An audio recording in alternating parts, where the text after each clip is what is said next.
Mr. President, I have the honor to present to you Lin-Manuel Miranda of Wesleyan's class of 2002 to receive at your hand Wesleyan's honorary degree of Doctor of Humane Letters.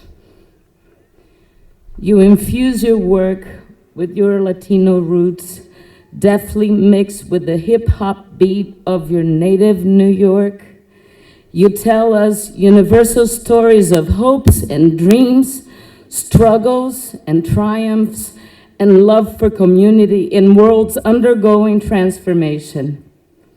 From your depiction of a tightly knit Latin American neighborhood rarely seen on Broadway in the Tony Award-winning In the Heights, to your pointed inclusion of actors of color and masterful rap in Hamilton, you surprise and delight your audiences with dazzling entertainment while inviting us to take a closer look at the lives we lead and the choices we make as individuals and as a nation.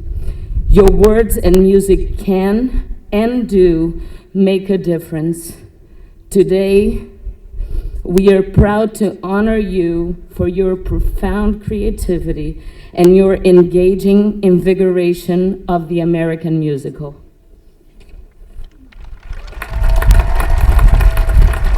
Power invested in me, I am proud to recognize the radical impact you have had on American theater and the American musical, all the while deepening connections to its roots with this degree of honorary doctorate in humane letters.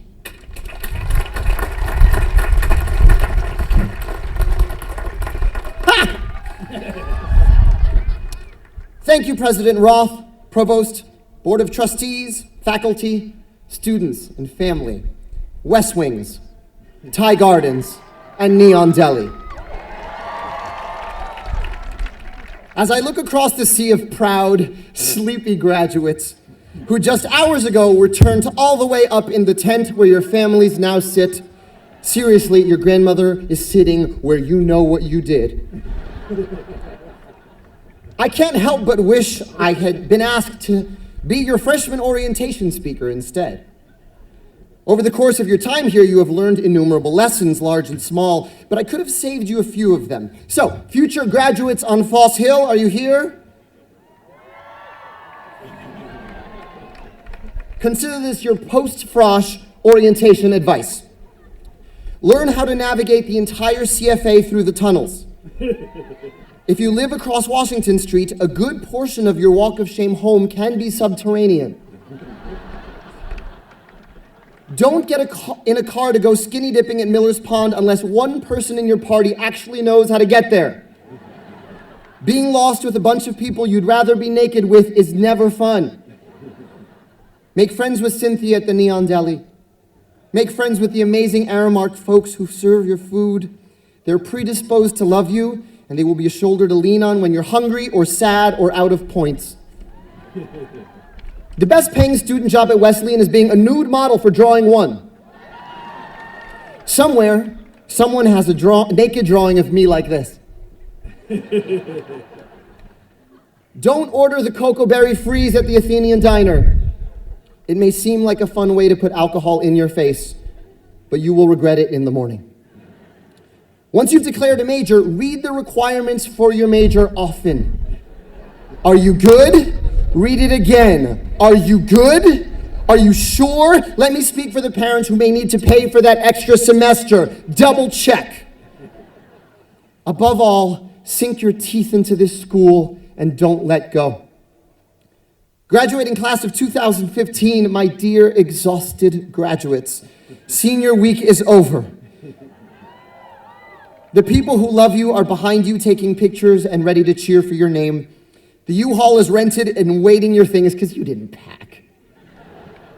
Your time here is up.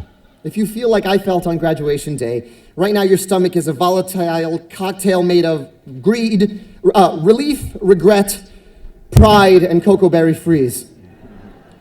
I remember that. Most of all, I remember the sound of two distinct clocks in my head. One is super fast, whirring. That's the sound of your 4 years at Wesleyan. With 1 day to go, all the packing you still have to do, all the people with whom you are still trying to find a moment to say the right goodbye. The other clock is in the distance, but it's slower and it's booming. That's the sound of the rest of your life and what you're going to do with it in the time you have on this earth. Some of you hear this clock constantly. You wake up in cold sweats at the thought of it. Some of you are utterly oblivious to it. God bless you. Guess what? It's ticking whether you hear it or not. Ooh. Dramatic, right? I'm a theater major. I graduated with honors. It better be dramatic. But it's also true. I've written a new musical entitled Hamilton. It's opening on Broadway this summer. There are lots of characters in the show, but I want to talk about two of them in particular, Alexander Hamilton and Aaron Burr. On the surface, these men had a lot in common. They are both orphaned at a young age. Though Burr grew up in wealth and privilege in New England, Hamilton in poverty in the Caribbean. Both prodigious students, revered commanders in the Revolutionary War, expert lawyers, respected politicians, innovative businessmen, until 1804, when one kills the other in a duel. This duel is their most famous act, linking them together forever. The engine of my new musical is the fact that Hamilton and Burr both hear that ticking clock of mortality at a very young age, and the way in which they choose to live in the face of that knowledge puts them on a collision course from the moment they meet. I'm going to sing a little bit, so if you made a bet that I'd be rapping during the commencement address, your friend owes you money.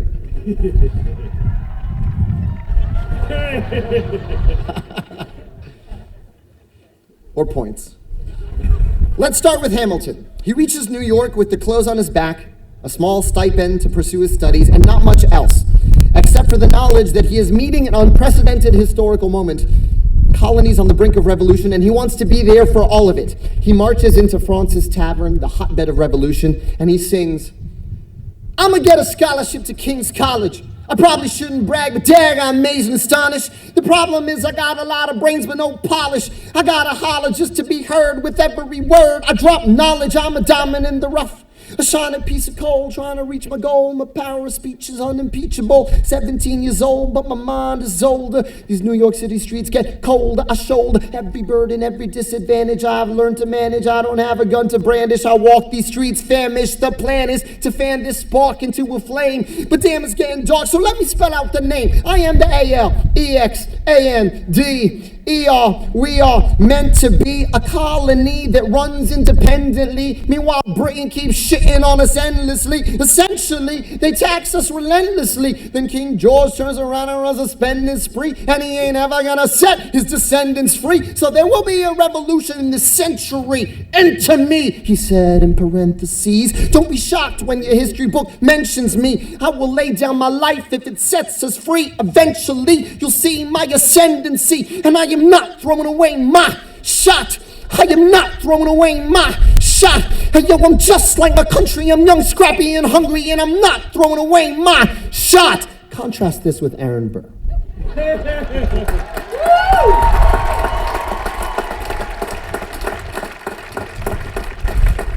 While Hamilton charges forward, Burr's reaction to the ticking clock is to wait. Wait for the perfect moment to present itself and act decisively in that moment. He is cool, collected. He sings in the first act. My grandfather was a fire and brimstone preacher, but there are things that the homilies and hymns won't teach you. My mother was a genius.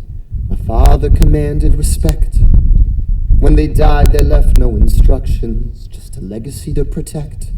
Death doesn't discriminate between the sinners and the saints. It takes and it takes and it takes, and we keep living anyway.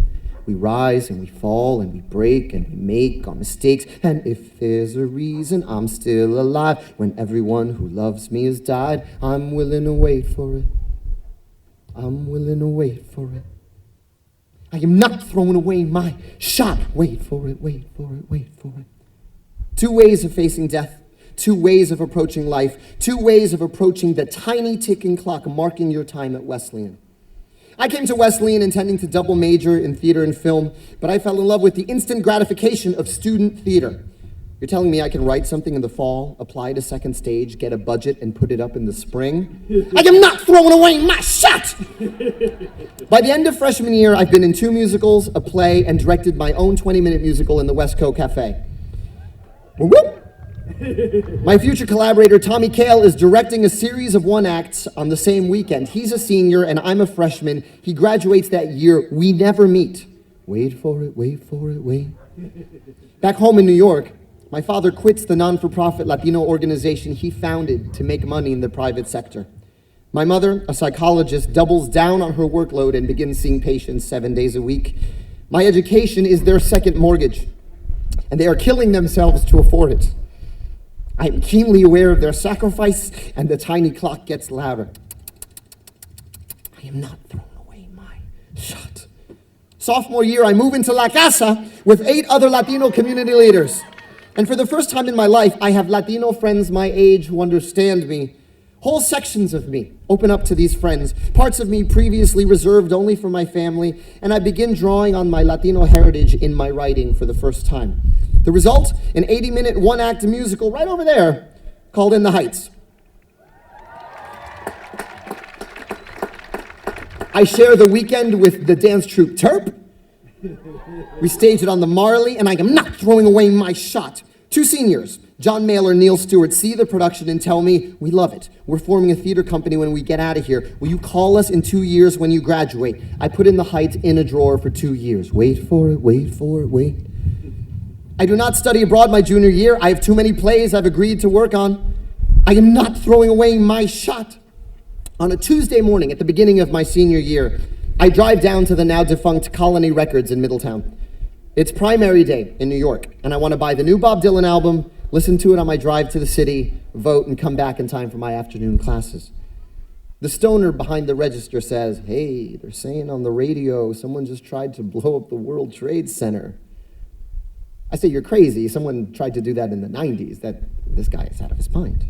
He says, anyway, it's a good day to buy a Bob Dylan album. I get back to our house on 84 home and turn on the TV to see all of Manhattan covered in smoke. The Twin Towers have fallen. It's not even 10 in the morning. I try to call my family, but all the lines are jammed because everyone's trying to call their family. Over the course of the day, my housemates and I make drinks and food for dazed wanderers who stop in to watch the news on our TV. I meet one friend whose brother worked at the World Trade Center but called in sick that day, and another whose father went to work early and was not spared. Death doesn't discriminate between the sinners and the saints. The big clock, the real clock, booms louder than the tiny whirring one that marks your Wesleyan time. It's impossible to drown it out because it's actually the sound of your own heart pounding in your ears. Graduates, my sleepy graduates, my terrified graduates, I wish I could tell you that the key to life beyond Wesleyan was as simple as saying to yourself, I am not throwing away my shot. To be like Hamilton, to charge forward and chase what you want. But in reality, it took 8 years of hard work to take that 80-minute 1-act from second stage into the version that opened on Broadway. 8 years for the guy who fell in love with theater because of the instant gratification. I wish I could tell you the key to life beyond Wesleyan is wait for it, wait for it, wait.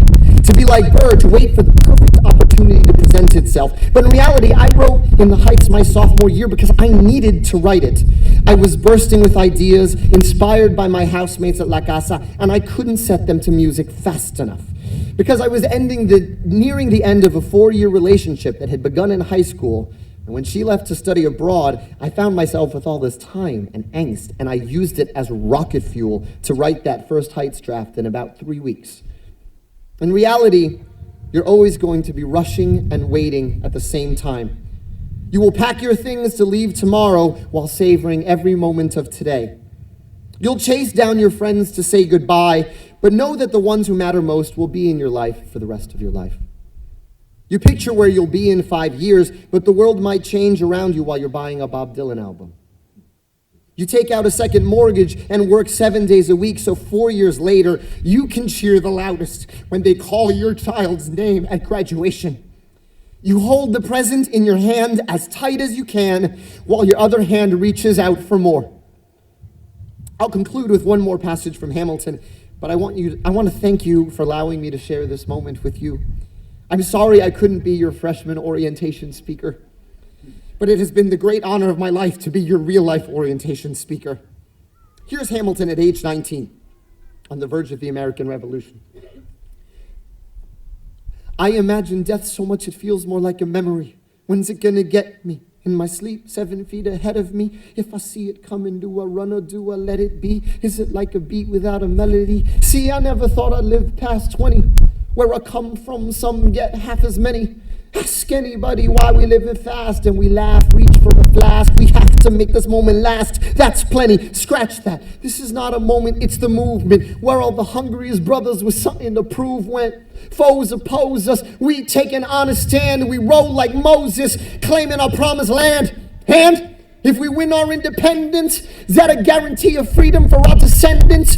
Or will the blood we shed begin an endless cycle of vengeance and death with no defendants?